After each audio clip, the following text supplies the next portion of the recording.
How's it going, everyone? Edward here, also known as RoyalFlush. Welcome to my meter management, not financial advice series, where I talk to you about the stock market and try to use relatable examples through games. This time around, I'm going to keep it a little more simple. I'm not going to talk about games so much as it will. I'll just try to be more direct to the point. But before we start, none of the information from this video is financial to buy, hold, or sell any stock or crypto, and don't fall for any of the spam in the comments. Take some good notes and let's have some fun. Okay, so as you might know, recently President Biden announced that there's going to be a cancellation of student debt up to about $10,000 per person that still has debt.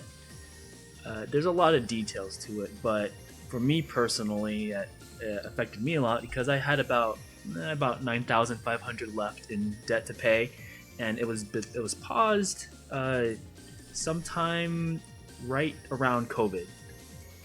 So I've been having to, for a while, I was paying it off, slowly month by month.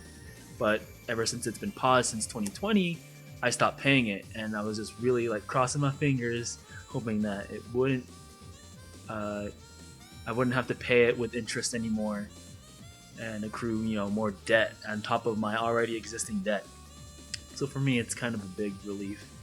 And so what I want to do is, if I were to do something else with that $10,000, how would I use it personally? How would I use it personally? And in a way, I've kind of already been doing some of these things. So you can take whatever you want.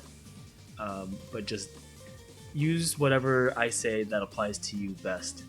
For if you just, in a ways, we have $10,000 that we could use someplace better. Think of it that way. So my first suggestion is investing in oneself.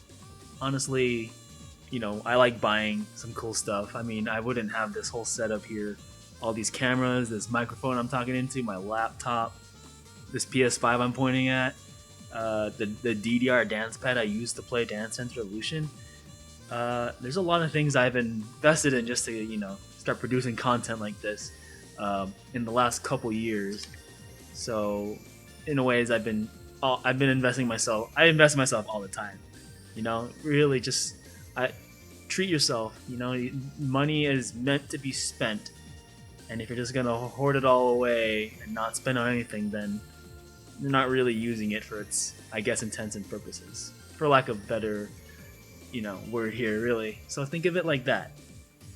You should have some saved up, but if you're just gonna not spend it, then what good is it gonna do you? Just numbers in the bank, right? So there are other ways you can invest in yourself too. You can invest in your health. I've been going to the dentist several times in the last couple months, and I go to a chiropractor almost every month. Maybe now I can go back on track with it. Other things, maybe save up for a vacation. There are many things that you can do to treat yourself, and now you probably can be a little bit easier on the spending, not have to worry so much that, well, I have this debt I gotta pay off. Speaking of debt,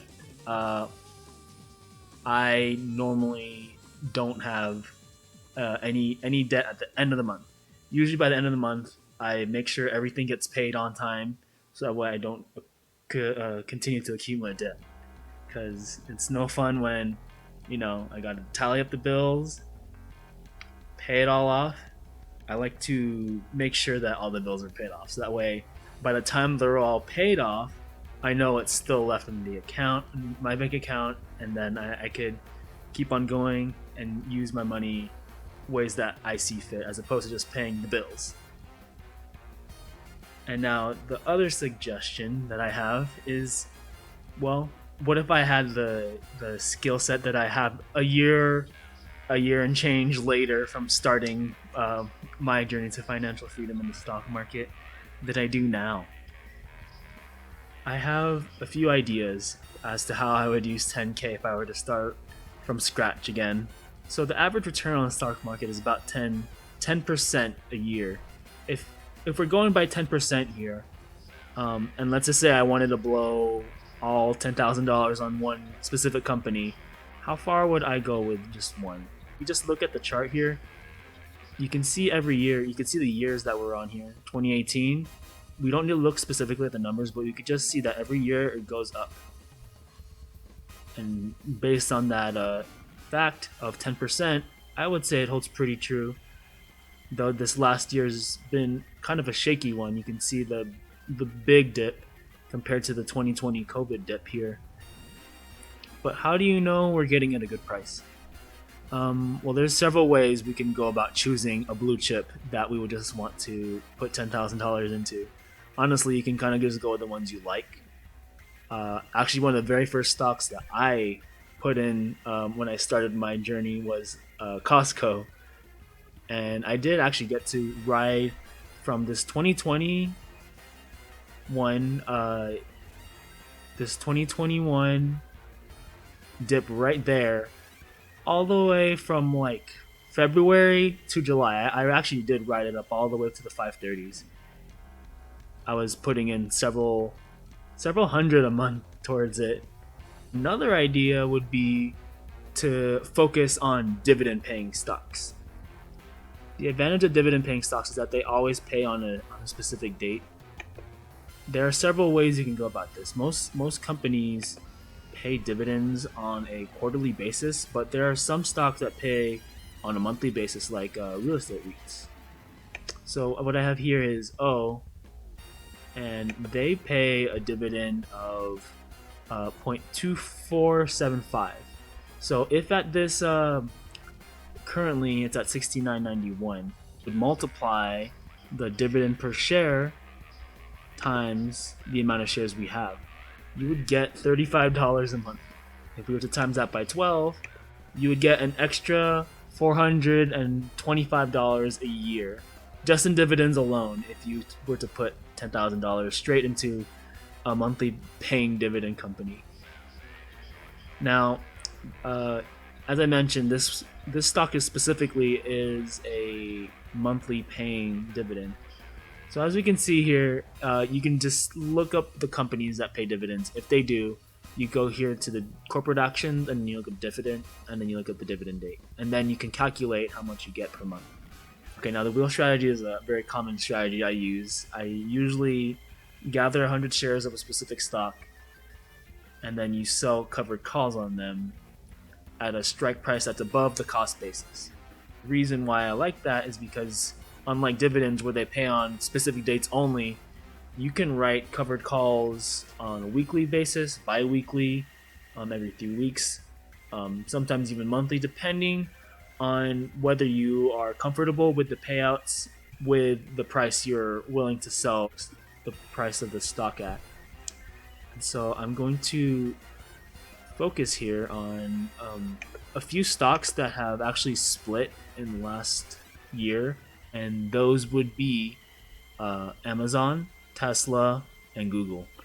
Amazon and Google, they both had 20-to-1 stock splits. So what that means is if you had one share of Google, the price of Google is $110. The cost of one Google share before was about $2,000.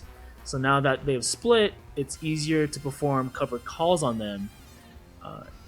I mean, you could have played options on it before, you could play spreads on it before, but now that the price of the share individually is much more affordable, it's a lot easier to sell covered calls and even sell puts.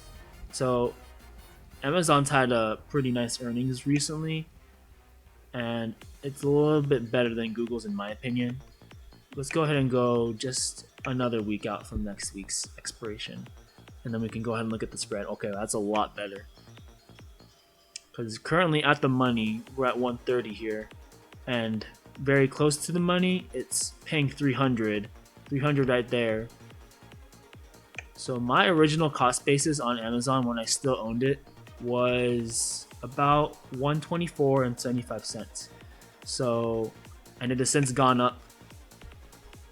I actually sold my shares not too long ago because I saw that there was a bit of a pullback in the market, so I decided to take my profits with me. But when I sold Amazon, it was at about $140, and even still, look at that, $81 for a covered call for a week, no, 2 weeks from this week. That's pretty good. And you can repeat the covered call process above your cost basis, as long as you continue to hold the shares.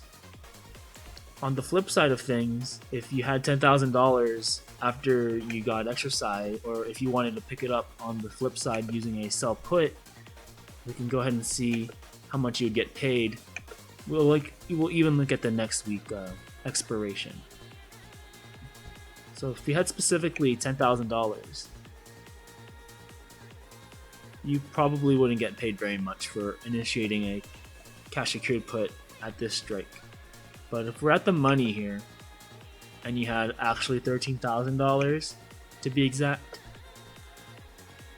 you would get $250 just for writing the contract up.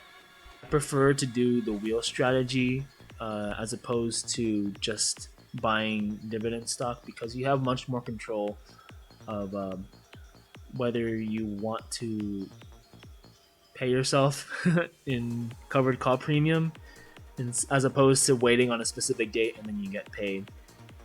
If you have more control of it, then that would be more appealing, in my opinion. However, you can actually do covered calls on dividend paying stocks. So if we were to run a covered call on, say, something like Apple, which is also a viable option here, they are one of the few stocks within the SPY and triple Qs that actually does pay a dividend. So we'll go ahead and trade options on Apple, and we will look at sell call.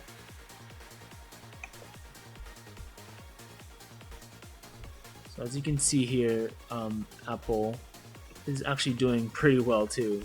You would get, this is specifically for the September 2nd strike or expiration, looking pretty good.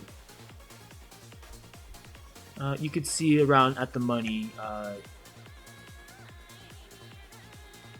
the strikes, you have to choose whether you would be willing to accept it a lot of premium for writing the covered call contract, or do you want to ride the shares up, seeing stock appreciation and collect maybe less premium. You could pay off your debts, you could invest in yourself, or you can start making your steps towards financial freedom and putting it in the stock market. Personally, I would use the wheel strategy on your favorite blue chip companies. So for me, it's Amazon and Google. Those are my number one and number twos. Not in that order. But I also run covered calls on AMC. Being debt free is honestly a weight that just gets lifted off your shoulders that really, if you think about it, it's really life-changing to think that now there's this money I don't need to pay, and now I can use it to better myself and my future. So if you think of it that way, you've been given another chance at making your life better. So hopefully it's not a chance that gets wasted. So yeah, that's it for me. I'll catch you guys in the next one. But remember, if you want to earn it, you're going to have to learn it. And in order to get what we desire, you're going to have to jump through the fire, okay? So I'll see you guys next time.